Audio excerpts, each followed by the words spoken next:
Hey guys, Nick here with Nightlife Kennel. Let me adjust the camera a little bit. So basically what I'm going to do is I showed you earlier how to make a coon carrier with one of these T-handles from this kit right here.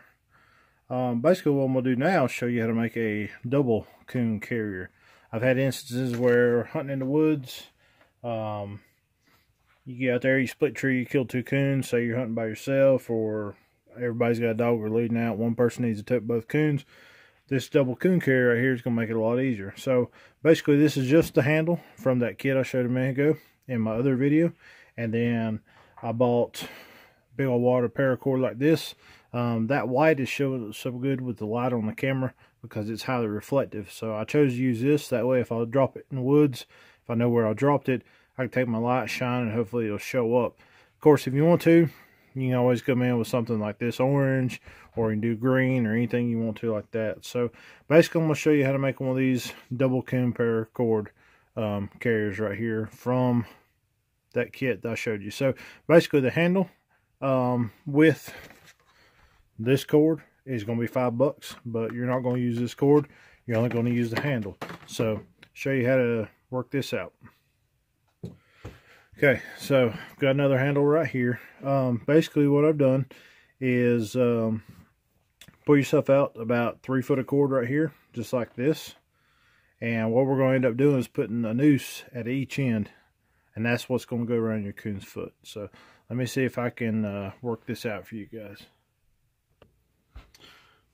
Alright, so bear with me here. So anyway, to tie a noose in this is what we do. Put this over here. You want to double loop over itself like this one time, and then you come back like this, if that's easy enough to see. And what we're going to do is we're going to put in 3 loops. One, and you always come to the left side of your loop right there. So that's 2, 3, and then basically 3.5. If you notice, I have already burned the ends of this to make it easier to where it don't fray on me while I'm working. So I take the half end and I go ahead and push it through this right here. Then I'll take whichever end tightens the knot, that one right there, and I tighten it down. And you notice, come in here like this, tighten these up as you go. Sometimes you gotta twist them a little bit. Anyway, so that makes it good and tight right there. So now you have a 3 loop noose for sliding. And like I said, coon's foot or legs will go in here. You'll cinch it down, and then it won't slip out. So generally put that below the Achilles tendon and the elbow on the back of a coon's foot, and you'll never have it slip out of there. So just make sure you get that good and tight. Now we'll switch sides here. We'll go ahead and do another one. So loop it over here, then double loop again on itself, and we do 3 loops. There is 1. Let's see here. Get a little more slack up there. More slack you have, the easier it's going to be to make. So 1, 2, 3. And I come through here, put this in through, and you can leave a lot hanging out if you want to. It don't really matter. You can grab this right here, give you a little room to grab a hold of it and pull tight. Now, the reason why it don't matter what's left right here, because you can easily just take you a pair of scissors, cut it off, take your lighter,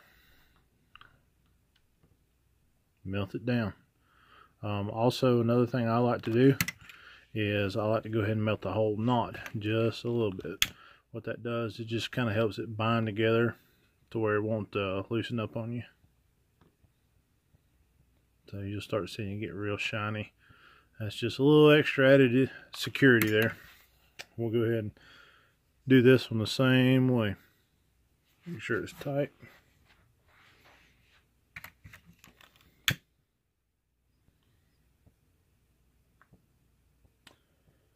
Being this is some kind of nylon, it melts down pretty easily. So You don't want to catch it on fire, but definitely want to glaze it over real good. So then basically what we have here is 2 nooses on a rope. Alrighty, what I have to done is this right here. I don't know if you guys can see, if I can work the camera backwards, the size of the hole. I've actually made that hole bigger, and how I done that was I took a 1/4 inch drill bit and I run it down through here like so.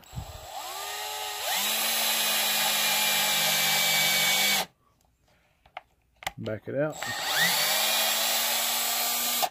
And that just makes that hole bigger, because the way it comes from out of the package, the hole is too small to run a double round of paracord through it. So that's what I did. Drill this out, took a 1/4 inch drill bit, ran it through. I'll come from this side and bring it all the way out, because it's easier than trying to feed it in this way, because you might end up putting the bit one way or another coming out the side, and you definitely don't want to do that. So try to get these pretty much close to being even. You want the knots about the same length, like so. So you find your center point, and you go ahead and pinch it down real tight, and you start to feed it in there. This can be a little bit of an aggravation. Best thing I've found is as you're pinching it, if you will twist, there's no threads inside here, but it seems to help feed it in just a little bit better if you're twisting as you go. And then you'll notice once it's got, you know, 1/4 inch in there, it gets a lot easier. So just keep twisting and pushing.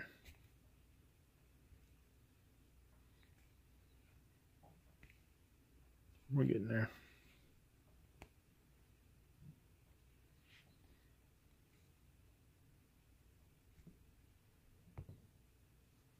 So you just keep twisting and pushing. Eventually you'll have it come out like that right there. If you can't quite get to it, just take a little pick and pull it out where you can. So keeping these ends about the same, you pull this down to about right here. Like to go ahead and tighten these up just a little bit. Pull this end about right there. Then you just basically tie an overhand knot in the 2 of them and tighten it down as close to the T-handle as you can get it. Like that. Then all you do after that, take your scissors, cut the ends off. Of course, go back to your lighter, burn them. Burn the whole knot just a little bit. Melt it all together. You want it to be one big melted together ball.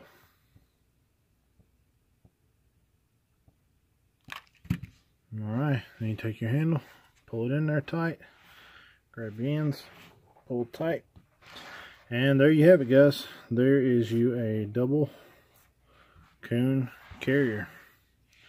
So like I said, you can take this, slide down over the front 2 paws of one coon, slide this down over the front 2 paws of another coon, and tote 2 of them out like that. Or I've seen guys too, if you kill a real big coon, you know, them pushing 20 pounds and it's dragging the ground by just carrying on the front feet, you can put this one around the 2 back feet and put this around the 2 front feet of the same coon, and you know, the coon will be in like a cradle position between these 2, and that'll get it up off the ground to where it's easier to carry. So, or if you're just out there hunting, you kill one coon, just tighten this down on him, and you know, if he's not that big and you don't need this one, you don't have to use it. So anyway, there you go, guys. There's your way of making a double coon carrier. So like I said, I've got $5 in this, and then I've got another $5 in all this cord, but I didn't use, I mean, 25 cents worth, you know,